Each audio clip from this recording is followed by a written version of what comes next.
Hi everyone, welcome to this video on multi-stage experiments. In this video I'm going to talk briefly about how we can create tree diagrams and two-way tables and how we can use them to find probabilities dealing with events that go across multiple different stages. So I'm going to show you how you can make these diagrams, and so the thing is that a two-way table is just that, it's a two-way table, so it can only contain two different events. So there is that sort of limitation on it, whereas a tree diagram we can branch out as many times as we want, and so we can use tree diagrams when we are dealing with more than two events. So here we have the first example. A coin is tossed 3 times. Find the probability of getting 3 heads, find the probability of getting 2 heads, and find the probability of 2 or more heads. So because the coin is being tossed 3 times, each of those times that the coin is tossed is one of the events. So the first event is when the coin is tossed the first time, and so when we toss a coin we can get either heads or tails.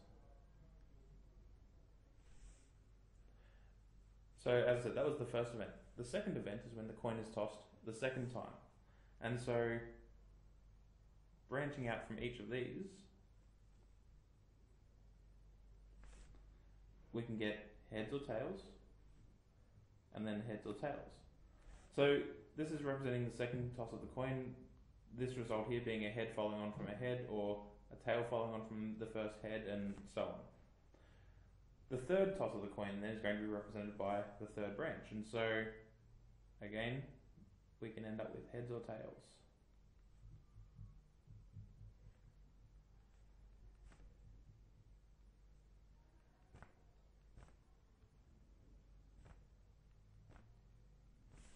Now luckily for us, this experiment has equal probabilities for every outcome. We know there's just a 50-50 chance whether we get heads or tails.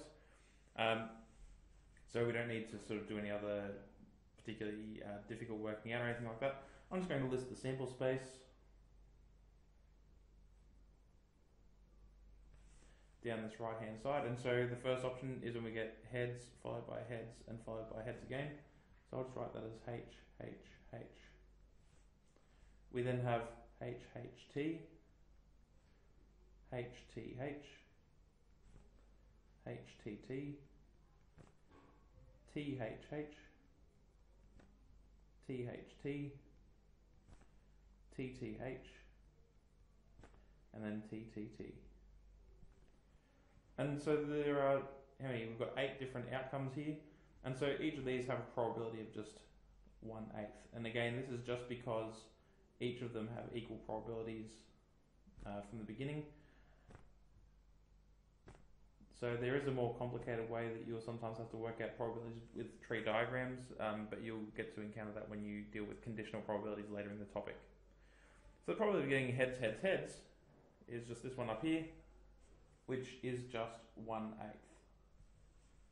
The probability of 2 heads, well, we've got this one here with 2 heads, we've got this one here with 2 heads, and this one here with 2 heads.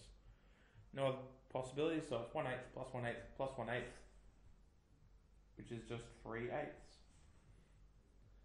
And then lastly, the probability of 2 or more heads, well, that's actually all the ones that I've chosen already, because we've got 2 heads, 2 heads, 2 heads, and then 3 heads here as well. So that's going to be 4 possibilities out of the 8, which simplifies to just half. So that's how we can use a tree diagram to help us. We can also use a two-way table, and again this is when we have just 2 events. So a regular die is rolled and then spinner numbered 1 to 3 is spun. Find the probability of a sum of 4 and the probability that both are odd. So to create this two-way table, I know that when I roll a regular die I have the outcomes 1 to 6, so I'll list them across the top.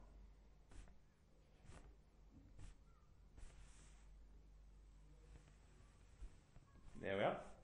And down the left hand side I'm going to list the results from the spinner, which are just 1, 2 and 3.